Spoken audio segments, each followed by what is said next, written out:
It all started off so well. After 8 years of Obama, who was more interested in peace with Iran than the U.S.-Saudi relationship, the royal family finally got a president they could deal with.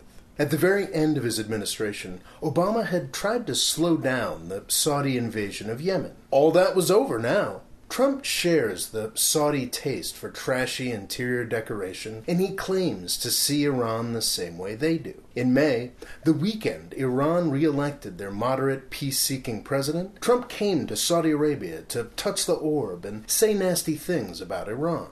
This was great.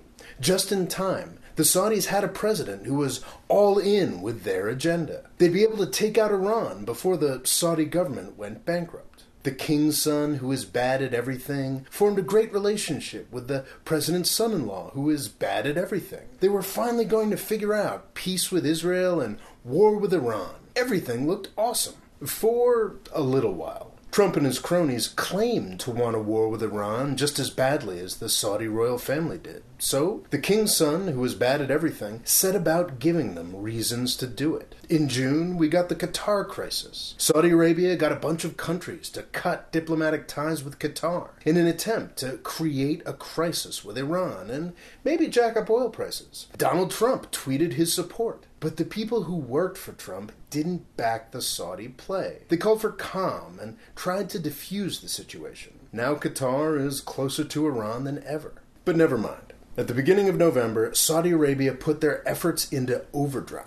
They started out with a PR campaign with everything. Calls for moderation, female robots, and magic cities. The next week, they arrested the richest people in the kingdom, dramatically stepped up their blockade of Yemen, and kidnapped the Lebanese prime minister and forced him to resign. This was it. Lebanon was the place. Iran was finally going to get it from the United States. Donald Trump tweeted his support. And the people who worked for Trump didn't back Saudi Arabia's play. They called for calm and diffused the situation. Twice in the past 6 months, Saudi Arabia has given the United States great excuses to step up their fight against Iran. And both times, Trump's administration has backed down.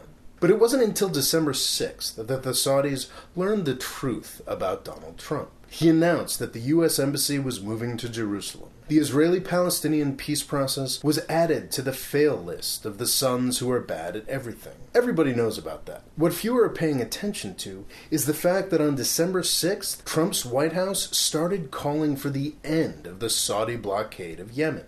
These calls are toothless, but the expected free hand is being withdrawn.